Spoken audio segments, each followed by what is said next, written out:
Hello viewers, welcome to this channel. आज हम लोग बात करेंगे ideal transformer on load. Okay, so अब तक हम लोगों ने देखा ट्रांसफार्मर, छोटा मोटा ट्रांसफार्मर हमने देख लिया, उसका वर्किंग प्रिंसिपल भी हमने देख लिया, उसका थोड़ा बहुत पार्ट्स वगैरह भी देख लिया, उसका फंक्शंस भी देख लिया। फिर हम लोगों ने देखा आइडियल ट्रांसफार्मर, उसका थ्योरी और उसका जो मैथमेटिकल पोर्शन है वो देखा। एक छोटा सा फेजर डायग्राम भी हम लोगों ने ड्रॉ कर दिया। पर आज हम देखेंगे आइडियल ट्रांसफार्मर ऑन लोड, मतलब सेकेंडरी में हम लोग लोड को कनेक्ट करेंगे। अब तक हम लोगों ने लोड नहीं कनेक्ट किया था, सेकेंडरी सर्किट ओपन सर्किट था। If you remember my past 2 videos of ideal transformer, you can see that हम लोगों ने लोड कनेक्ट नहीं किया था, ठीक है। पर आज हम लोग लोड कनेक्ट करने जा रहे हैं, ठीक है। मतलब कि वोल्टेज मिल रहा है, करंट मिल रहा है, तो उसको यूज़ करना पड़ेगा ना, तो इसके लिए हम लोग क्या करेंगे, लोड कनेक्ट करेंगे, right. So without wasting any time, let's get started.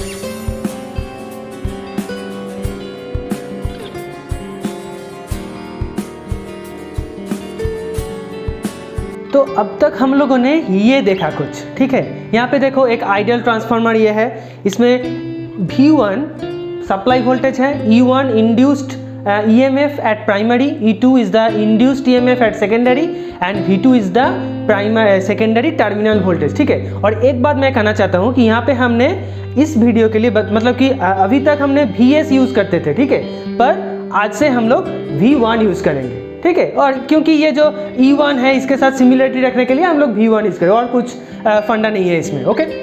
तो हम लोगों ने क्या देखा, V1 हमने सप्लाई वोल्टेज कनेक्ट किया था। Then this V1 will generate IE which is sinusoidal, it will magnetize the core and generate flux phi, okay, which is also sinusoidal. Then it will link with the secondary winding and produce the voltage E2, okay. Now हम लोगों ने क्या किया कि ऐसे ही लिख दिया था कि यहाँ पे प्लस और यहाँ पे माइनस होगा, ठीक है। उसका रीज़न नहीं बताया। क्यों नहीं बताया? क्योंकि ये रीज़न समझने के लिए तुम लोगों को यहाँ पे लोड कनेक्ट करने के बाद ही समझना पड़ेगा, ओके। इसके पहले ऐसे कुछ समझने वाले नहीं है, ओके। तो E2 ऊपर प्लस होगा, नीचे माइनस होगा, क्यों, ये हम इस वीडियो में क्लियर कर देंगे, ठीक है। So we have V1 IE which is the magnetising current, E1 direction will be +1 this and negative this, okay. ये AC वोल्टेज है, ऐसा कुछ नहीं कि हाँ यहीं पे प्लस रहेगा ये भी माइनस रहेगा। इसका मतलब है जिस इंस्टेंट में ये ऊपर प्लस नीचे माइनस होगा, उसी इंस्टेंट में यहाँ पे ऊपर प्लस नीचे माइनस होगा, ठीक है। इसका मतलब ये है as because this is AC, it will change its polarity after some time, right? So ऐसा ये कुछ लग रहा है DC पर ऊपर प्लस नीचे माइनस, बस ऐसा है नहीं, ओके ओके। एनीवे तो यहाँ पे क्या है, VS IE is the magnetizing current and phi is the flux, E2 is the secondary induced voltage and V2 is the secondary terminal voltage, okay. As because this is ideal transformer, so V1 equals to E1, right, modulus value of V1 equals to E1, but यहाँ पे एक minus होगा, क्योंकि देखो ये V1 के वजह से ये I प्रोड्यूस हो रहा है और I की प्रोड्यूस होने की वजह से E प्रोड्यूस हो रहा है, E1। So according to Lenz's law, E1 will oppose IE, so the E1 will be in opposite direction of V1, right. तो यहाँ पे क्या होगा, E2 इक्वल्स टू V2। अब देखो यहाँ पे जो सेकेंडरी टर्मिनल है ये ओपन सर्किटेड है, ओके, ये ओपन सर्किटेड है। पर आज हम लोग यहाँ पे एक लोड को कनेक्ट करेंगे। पिछले वाले वीडियो में भी हमने लोड ड्रॉ किया था पर उसे कनेक्ट नहीं किया था। यह है L लोड, राइट। नाउ जब हम लोड को कनेक्ट करेंगे तो ये बन गया क्लोज सर्किट।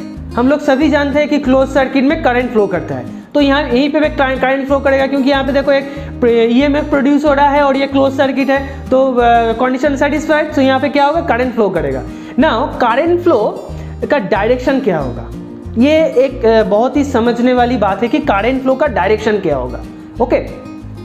करंट फ्लो का डायरेक्शन कुछ इस तरह होगा कि वो करंट उसका कॉज को अपोज करे। मतलब क्या, again the Lenz's law. Lenz's law कहता है कि जो भी कुछ बन रहा है, जो भी इंड्यूस हो रहा है EMF, वो अपने कॉज को अपोज करेगा।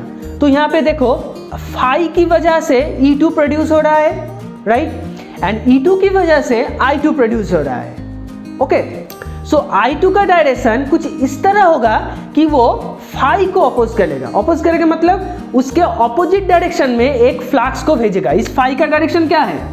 From this side to this side, मतलब कि ऐसे क्लॉकवाइज, राइट। और ये I2 एक दूसरा फ्लक्स प्रोड्यूस करेगा जिसका डायरेक्शन होगा एंटी क्लॉकवाइज।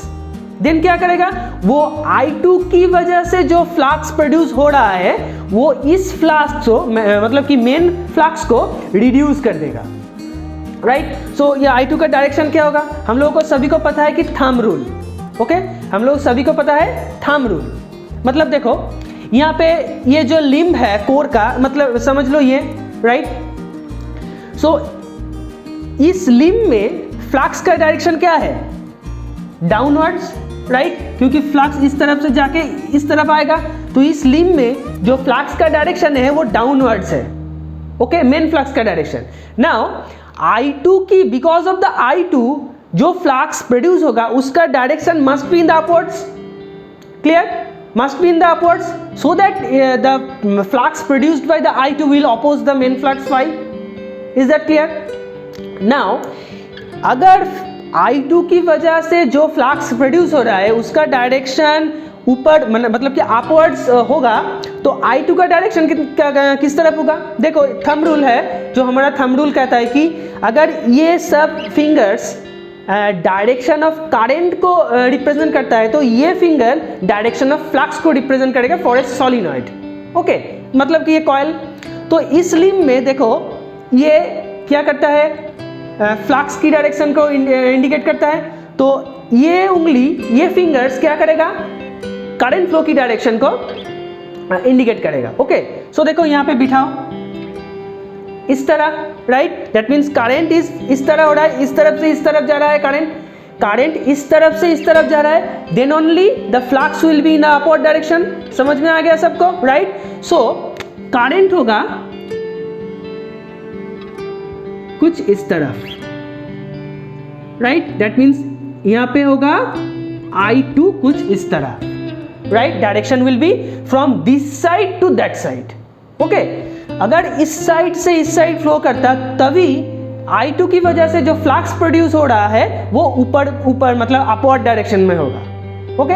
अगर मान लो कि जो करंट है I2 वो इस तरफ नहीं, वो इस तरफ से इस तरफ फ्लो हो रहा है, मतलब ऐसे फ्लो हो रहा है, तो क्या होगा? फ्लक्स का डायरेक्शन क्या होगा? नीचे की तरफ होगा, right. that will additive with the main flux, that means वो I2 की वजह से अगर नीचे की तरफ फ्लक्स प्रोड्यूस होगा तो वो फ्लक्स इस मेन फ्लक्स को अपोज नहीं करेगा, ओके। बट लेंजेस लॉ कहता है कि अपोज इट्स कॉज, सो ऐसे नहीं हो सकता, लेंजेस लॉ को कॉन्ट्रडिक्ट कर रहा है, राइट, तो ऐसे नहीं होगा। तो क्या होगा? I2 का डायरेक्शन ये होगा।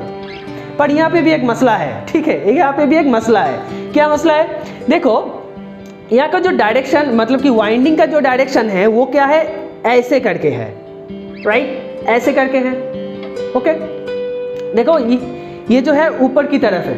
अगर इसका डायरेक्शन, अगर ये वाइंडिंग जो वुंड करने का पोजीशन है वो कुछ इस तरह होगा, ये अच्छी तरह से समझ लो क्योंकि ये ट्रांसफार्मर का बेसिक है, ओके।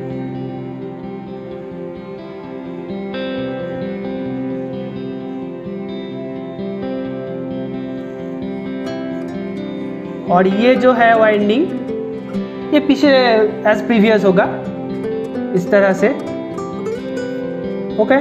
तो यहाँ पे है V1, यहाँ पे है E1, यहाँ पे है E2, यहाँ पे है V2। तब E2 का डायरेक्शन क्या होगा?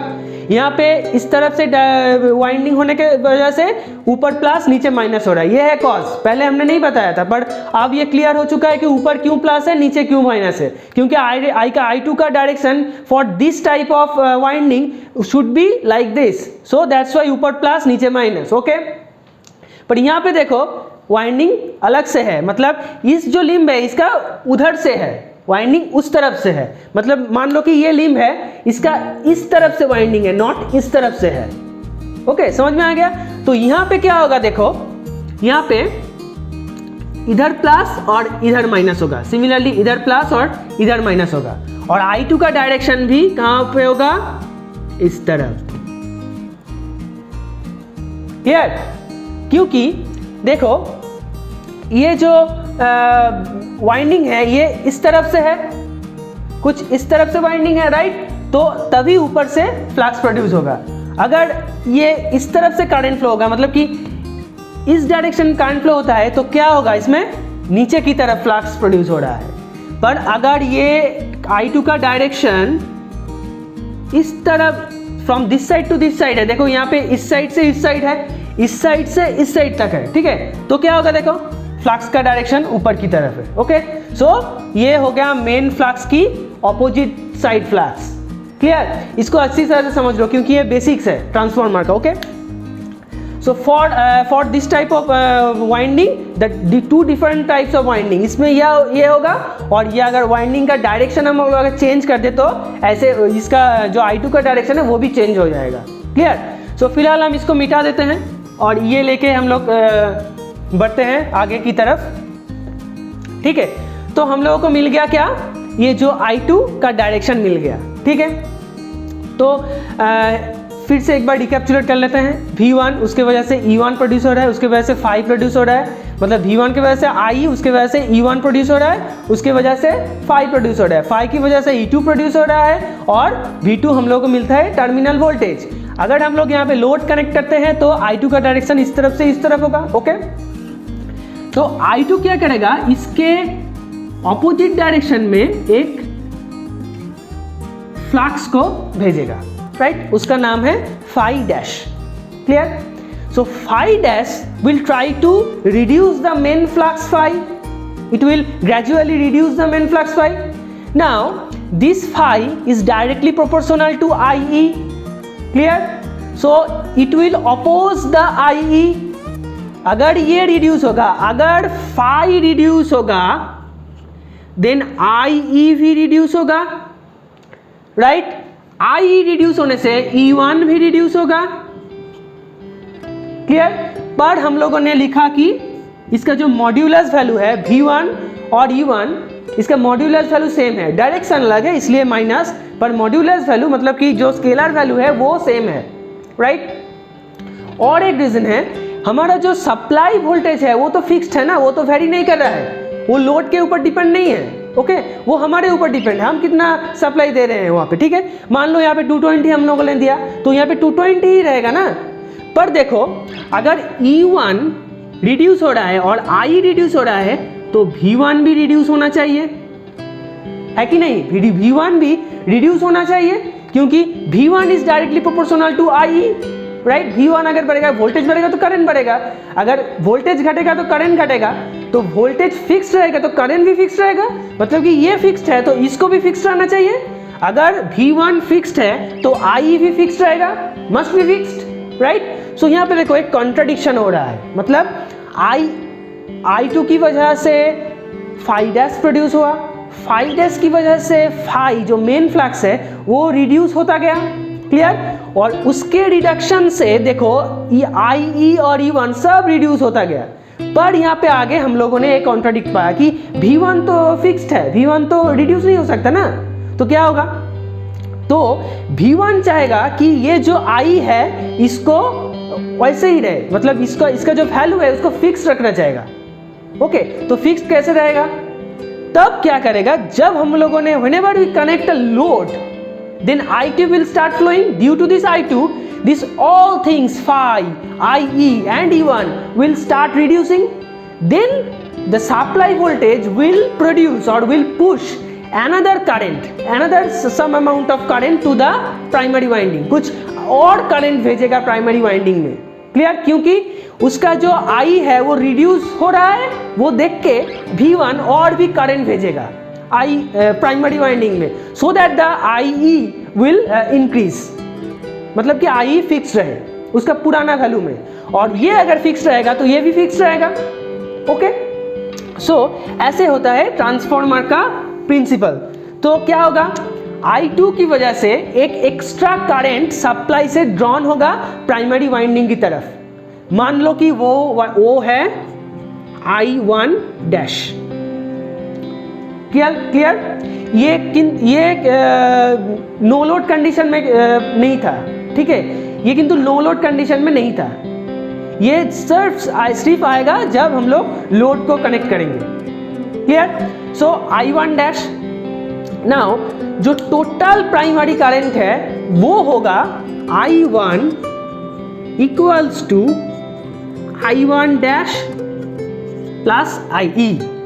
मतलब ये जो एक्स्ट्रा करंट ड्रॉन हो रहा था सप्लाई से, वो plus the magnetising current. Magnetising current को हम लोग क्या कहेंगे, फिर से नो लोड भी करंट भी बोल सकते हैं, ठीक है। तो इसको हम कहेंगे लोड कंपोनेंट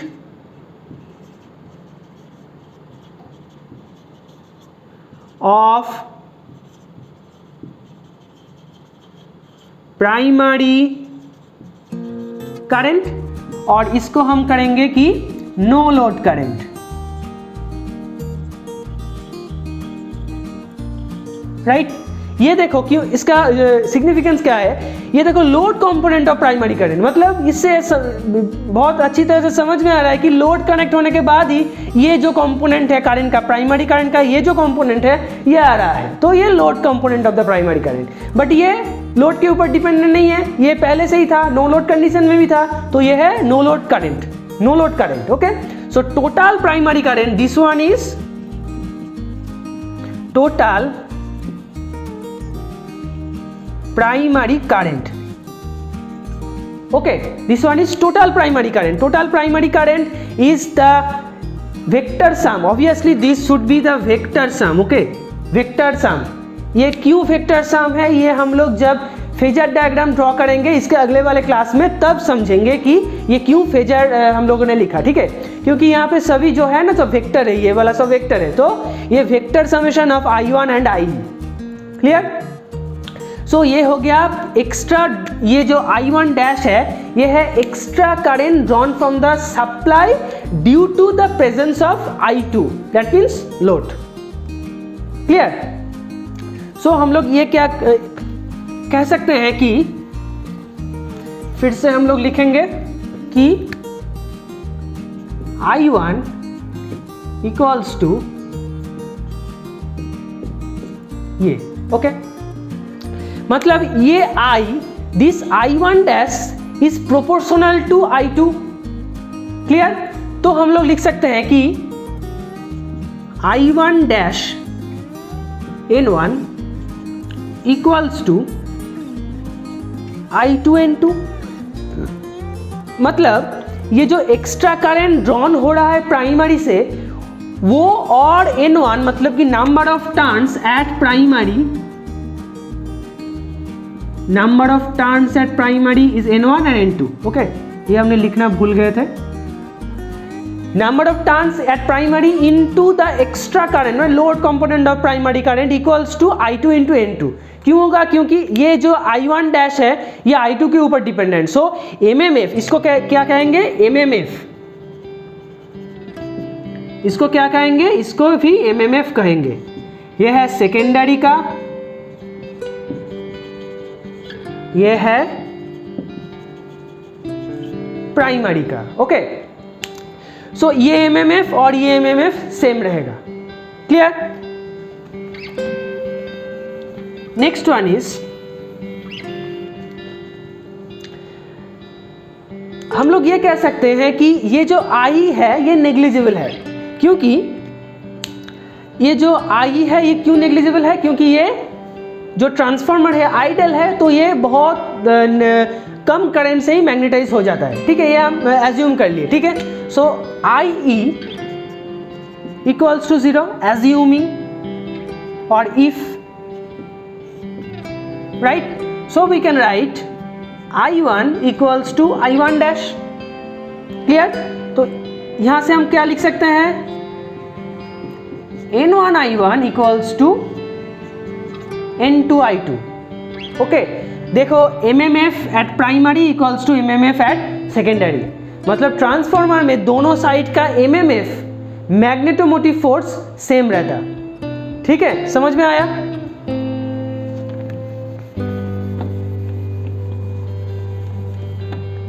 ये हम फिर से लिख रहे हैं, if IE equals to 0 then I1 equals to I1 dash, right?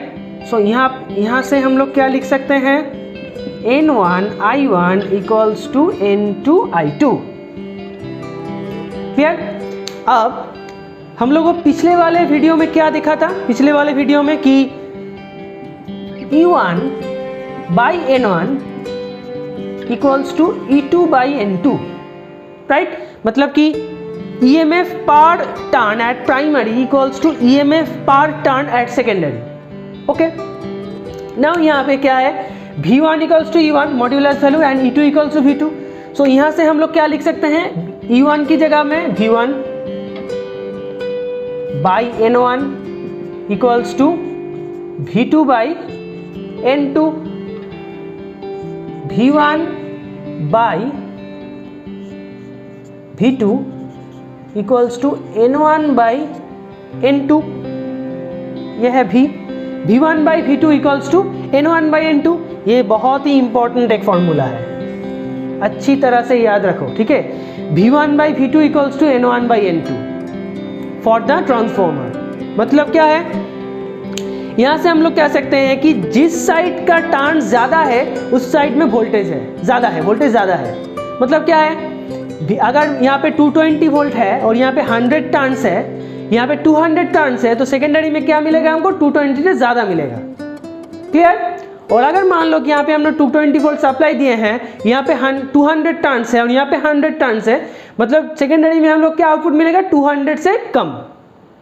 Okay, सो ये हम कह सकते हैं, ठीक है। और यहाँ से देखो N1 I1 equals to N2 I2, मतलब यहाँ से हम लोग क्या लिख सकते हैं, N1 by N2 equals to I2 by I1।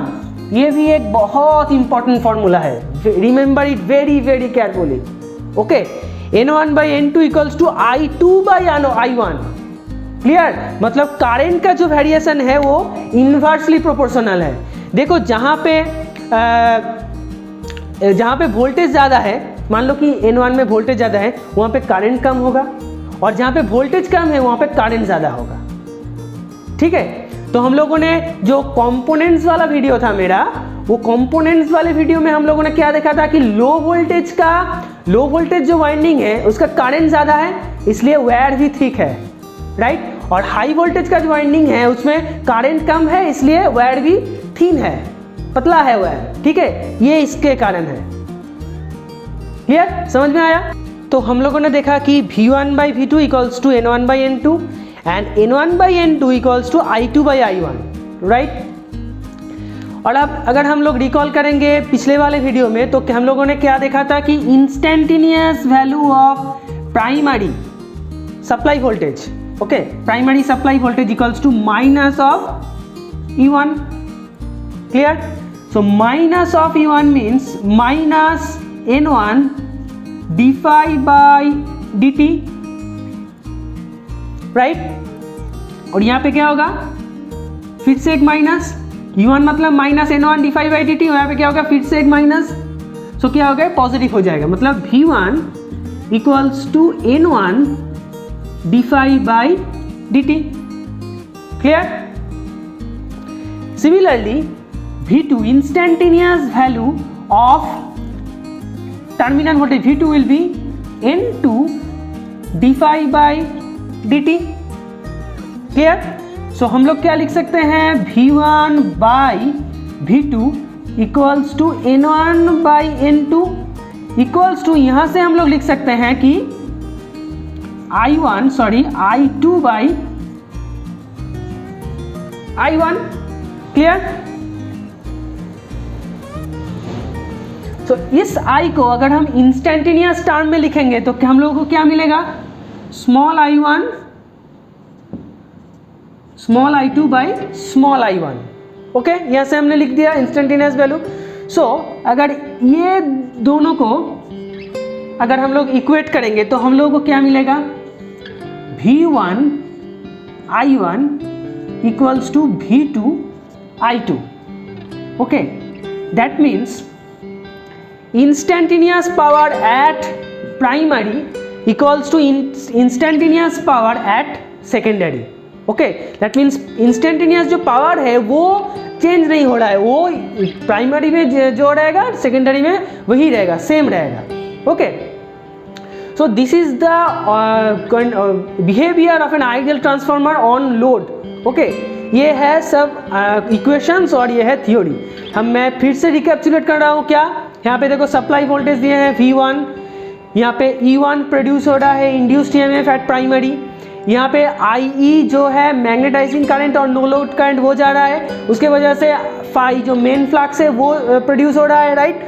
उसके वजह से यहाँ पे E2 प्रोड्यूस हो रहा है और V2 हम लोगों को मिल रहा है टर्मिनल वोल्टेज। ओके, अगर हम लोग यहाँ पे लोड कनेक्ट करेंगे तो I2 फ्लो करने लगेगा, उसका डायरेक्शन क्या होगा ये समझा दिया हमने, ठीक है। तो I2 का direction for this type of winding this side to this side होगा। Okay, now due to this I2 ये जो ऊपर की ओर एक फ्लक्स जनरेट होगा, क्योंकि ये I2 क्या चाहेगा कि इसका जो कॉज है फाई उसको अपोज करे। ओके, सो यहाँ अपोज करेगा तो एक उल्टा डायरेक्शन में ऊपर की ओर, मतलब कि ऑपोजिट डायरेक्शन में एक फ्लक्स प्रोड्यूस होगा। ये जो ऑपोजिट वाला फ्लक्स है ये मेन फ्लक्स को रिड्यूस करना चाहेगा। मेन फ्लक्स रिड्यूस होने के लिए क्या होगा कि ये दोनों रिड्यूस होगा, पर यहाँ पे देखो वोल्टेज फिक्स्ड है, ये तो रिड्यूस नहीं होगा, ये इसके तरह प्रोपोर्शनल है, डायरेक्टली प्रोपोर्शनल टू। अगर ये फिक्स्ड रहेगा तो ये भी फिक्स्ड रहेगा, राइट। सो जब हम लोग लोड कनेक्ट करेंगे तो सप्लाई से एक एक्स्ट्रा करंट ड्रॉन होगा टू ये जो IE वीक हो जा रहा है इसलिए एक्स्ट्रा कुछ करंट वहाँ पे जाएगा प्राइमरी में, हो ठीक है, वो है I1 डैश। तो total primary current, this one is total primary current, total primary current, total primary current equals to I1 dash plus IE। ये हमने लिख दिया कि load component of primary current and this one is the no load current. Okay, हो रहा है। अगर ये जो I1 डैश है ये I2 के ऊपर डिपेंडेंट है, so I1 dash N1 equals to I2 N2, clear. और अगर हम IE को नेग्लिजिबल मतलब कि ये है nearer to zero, okay, equals to zero मतलब नियरर टू जीरो, तो हम लोग क्या लिख सकते हैं I1 equals to I1 dash. तो यहाँ से हम लोग क्या लिख सकते हैं कि N1 I1 equals to N2 I2, मतलब कि MMF at primary equals to MMF at secondary. फिर हम लोग क्या लिख सकते हैं, पिछले वाले वीडियो में हम लोग क्या देखा था कि E1 by N1 equals to E2 by N2, EMF per turn at primary equals to EMF per turn at secondary. So यहाँ से हम लोग क्या लिख सकते हैं कि V1 by N1 equals to V2 by N2, clear. तो देखो यहाँ से हम क्या लिख सकते हैं, V1 by V2 equals to N1 by N2, right. मतलब कि जिस साइड में टर्न्स ज़्यादा होगा उस साइड में वोल्टेज ज़्यादा होगा। ओके, फिर आया ये N1 बाई N2, यहाँ से हम लोग क्या लिख सकते हैं, ये हमने लिखा यहाँ से कि N1 by N2 equals to I2 by I1, मतलब कि जिस साइड में वोल्टेज ज़्यादा होगा उस साइड में करंट कम हो जाएगा। ओके, और जिस साइड में करंट कम होगा उस साइड में वोल्टेज कम होगा उस साइड में करंट ज़्यादा होगा। ओके, सो ये है instantaneous voltage of V1 which is the minus E1, that means minus E1 means V1 equals to N1 d phi dt. Similarly V2 equals to N2 d phi dt. So instantaneous value of supply voltage at primary divided by the terminal voltage, and that means secondary voltage equals to N1 by N2. यहाँ पे I2 by I1, so हम लोग क्या लिख सकते हैं, V1 I1 equals to V2 I2. That means instantaneous power at primary equals to instantaneous power at secondary. Okay, so ये हो गया हमारा आइडियल ट्रांसफार्मर एट लोड। इसका एक छोटा सा पोर्शन बाकी है, वो हम नेक्स्ट क्लास में डिस्कस करेंगे, क्योंकि एक ही टाइम में बहुत सारा बोल देने से कुछ भी मतलब कि अंदर नहीं जाता है, ठीक है। तो वो हम लोग फेजर डायग्राम जो है वो नेक्स्ट क्लास में डिस्कस करेंगे। Okay, so this is all about the ideal transformer at load. Okay, practical transformer भी यही है, पर यहाँ पे थोड़ा बहुत चेंजेस है। यहाँ पे जो हमने बोला था कि वाइंडिंग रेजिस्टेंस 0 है वो आएगा, तो हम लोग प्रैक्टिकल ट्रांसफार्मर में देखेंगे कॉन्सेप्ट सभी सेम है, ठीक है। थोड़ा बहुत चेंजेस आएगा, वो हम लोग जब पढ़ेंगे तो देख लेंगे, ठीक है। So that's it guys for today's video. I think you like the explanation. If you have any problem then let me know in the comment section, and if you like this video then please like the video and share it with your friends. Those who are new in this channel, please subscribe the channel and share it with your friends. So till then, goodbye and take care. Okay, tada.